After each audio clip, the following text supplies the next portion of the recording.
Hello everyone. Today we are going to do certain basic principles of accountancy.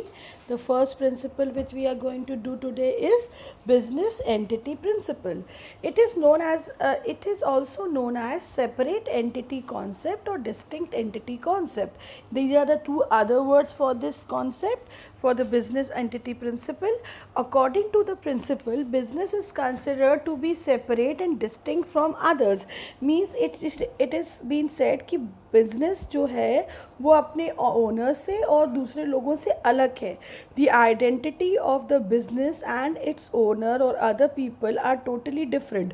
जो चीज़ business को relate करती है वो ओनर की नहीं है और जो ओनर की है वो बिजनेस की नहीं है. Both of their identities are different. Owner is being regarded as a creditor of the business. Very important. Why he is regarded as a creditor? Because owner जो है वो business में capital लगाता है.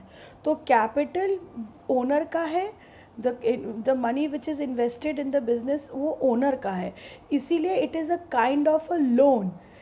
That is why it is considered as a kind of a loan for the business जो owner ने उसे दिया है, because both of them are different. तो जब ओनर ने लोन दिया है, that is why owner will be considered as a creditor. दोनों की आइडेंटिटी क्या है, एकदम अलग अलग है. बिजनेस, अगर मैं ओनर हूँ तो मैंने बिजनेस में पैसा लगाया, मेरे लिए तो इन्वेस्टमेंट है, बिजनेस के लिए वो एक क्रेडिटर है या एक लाइबिलिटी बन जाती है. Then amount invested by the owner is treated as capital, and the profit earned by the business is credited to capital account. अब देखो, जो भी इन्वेस्ट किया है ओनर ने वो उसका कैपिटल बन जाता है, और वो सारा जितना भी, अब उसने बिजनेस में पैसा क्यों लगाया, टू अर्न प्रॉफिट.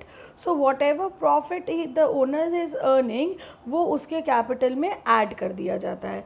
तो यानी बिजनेस की लाइबिलिटी जो है वो बढ़ती जाती है, वो प्रॉफिट ऐड होता जाता है और ओनर की लाइबिलिटी क्या है वो बढ़ती जाती है, और वो बिजनेस की लाइबिलिटी बढ़ती जाती है और ओनर की इन्वेस्टमेंट बढ़ती जाती है. ठीक है. और it is the responsibility of the business कि जब बिजनेस बंद हो तो वो जितना कैपिटल ओनर से लिया उसे वापस कर दे. That is why it is considered as a loan or a liability and the owner is a creditor for the business. दोनों की आइडेंटिटी अलग अलग होती है. अगर कोई लॉस बिजनेस का लॉस है तो ओनर का लॉस नहीं है, अगर ओनर का लॉस हुआ तो वो बिजनेस का लॉस नहीं है. Then the next principle which we are going to study is money measurement concept. According to this principle, transactions in event can be measured in the terms of money. This is what we did in the first lecture itself, that ki anything which is measured in the term of money are only recorded. First of all, we studied what are transactions. Transaction is something which is related to business and has some monetary value to it. So everything which is related to business, if it can be measured in the terms of money, then only it is considered as a transaction and then only it can be recorded. कोई ऐसी चीज़ हुई जिसे हम money में major नहीं कर सकते, then it is not considered as a transaction. For example, if there are certain customers in the shop, they have entered in the shop, they have not bought anything or nothing they have done, so that cannot be recorded. Why? Because it has nothing attached, monetary value attached to it.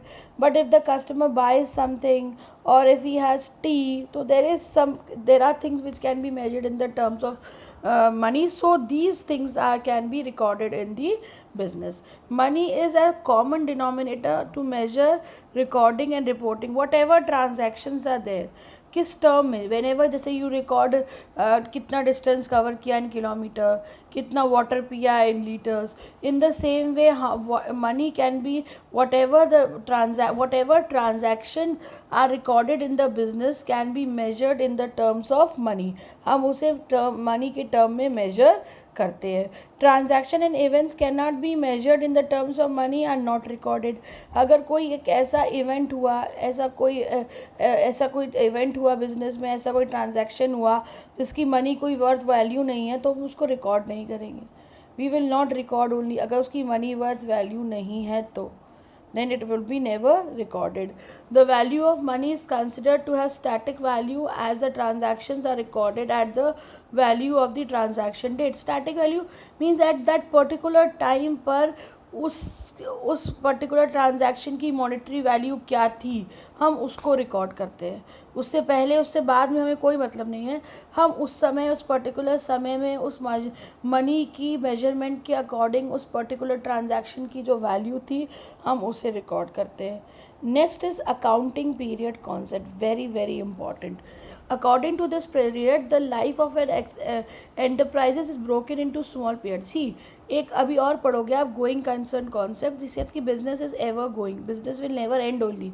सो जितना भी business का period है 10 years, 50 years, 60 years, हम उसको छोटे छोटे छोटे छोटे पीरियड्स में डिवाइड करते हैं।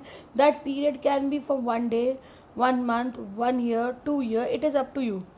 तो जो छोटा पार्ट जिसमें हमने उसे डिवाइड किया है into periods, that is known as accounting period. Please understand कि these things are never कि 1 year है accounting period. No, it can be 6 months, it can be 9 months. It is up to your business and up to your decision. Now, life of an enterprise is broken into smaller period is known as accounting periods.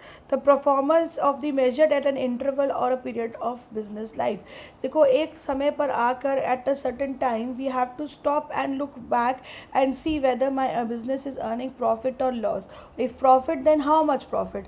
So यही जिस stop पर हम break करते हैं, रुकते हैं और पीछे देखते हैं कि what is the condition of the business, उतने टाइम पीरियड को, उतने ड्यूरेशन को अकाउंटिंग पीरियड कहा जाता है। अकाउंटिंग जो होती है it is always considered, always measured with the going concern concept that the business is, you have never seen the future, but ये माना जाता है कि business is forever going, it will never stop.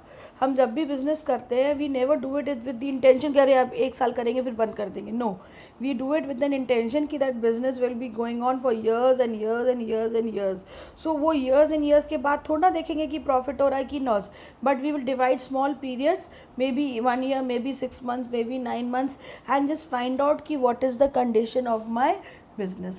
Performance is measured periodically because management and users require information to take return.